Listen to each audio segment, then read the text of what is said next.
చంద్రబాబు నాయుడు స్పష్టంగా చెప్పాడు, political governance అన్నాడు, ఇది రాజకీయ పాలన అన్నాడు. రాజకీయ పరిపాలన మీరు ఎమ్మెల్యేలు చెప్పినట్టే వినాలా అన్నాడు.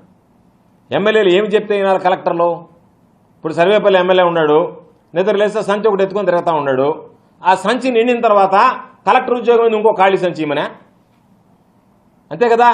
ఎమ్మెల్యేలు చెప్పినట్టుగా మీరు వినాలి అంటే ఆయన సంచి నిండిపోయింది, కలెక్టర్ ఉద్యోగం ఏంది, సార్ ఈ సంచి తీసుకోండి ఇంకో ఖాళీ సంచి ఇస్తే ఆ సంచి పక్కన పెట్టుకుని మళ్ళీ ఈ సంచి ఎత్తుకొని తిరుగుతూ ఉండడం ఆయన, అదే కదా. లేదా ఉచితంగా ఇసుక దోపిడీ చేస్తూ ఉంటే మీరు చూస్తూ ఉండండి, నువ్వేం చెప్పావు, ఎమ్మెల్యేలు చెప్పినట్టుగా మీరు వినాల్సిందే అని అన్నావు.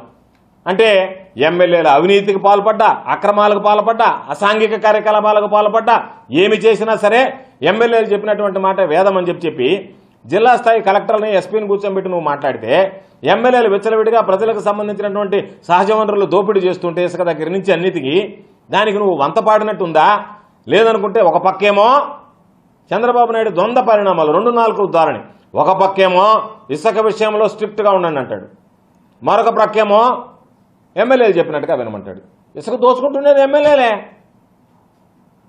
ఈ మధ్యనే ట్రాక్టర్లు కూడా పాపం ప్రజలు పట్టుకొచ్చి పోలీస్ స్టేషన్ దగ్గర పెట్టించారు.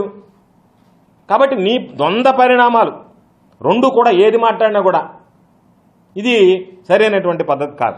నేను చెప్పేది ఏంది, మీరేమన్నా ఒకటే మాట, మాకు సంబంధించినటువంటి ప్రజాప్రతినిధులకు మైలేజ్ రావాలి అంటే వాళ్ళు చెప్పిన పని జరగాల, వాళ్ళు చెప్పింది చేయాలా. అది అన్యాయమైనా అక్రమైనా ఏమైనా సరే తెలుగుదేశం పార్టీ వాళ్ళు వచ్చి ఇదిగో ఇది అన్యాయమైనా సరే చేయండి అంటే మా ఎమ్మెల్యేలు మీకు చెప్తారు, మీరు చేయండి.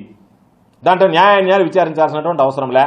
అంతిమంగా మా ఎమ్మెల్యేలకు మంచి పేరు రావాలా, చెడ్డ పేరు వచ్చినా, చెడ్డ పనులు చేసినా మంచి పేరు రావాలా, మైలేజ్ రావాలా, దాని ద్వారా మళ్ళీ మా వాళ్ళు గెలవాలా, మళ్ళీ నేను అధికారంలోకి రావాలనేటువంటి దుర్మార్గమైనటువంటి ఆలోచన తప్ప ప్రజలకు స్వచ్ఛమైనటువంటి పాలన అందించాలనేటువంటి దాని మీద మాట్లాడకుండా ప్రజాప్రతినిధులకు మీరు వంతపాడండి అని చెప్పి ఒక ముఖ్యమంత్రి స్థాయిలో ఉండేటువంటి వ్యక్తి మాట్లాడడం అనేటువంటిదే ఇది చెప్పుకోవడానికి మీడియా సమావేశాల్లో మాట్లాడడానికి కూడా సిగ్గుగా అనిపించేటువంటి పరిస్థితి.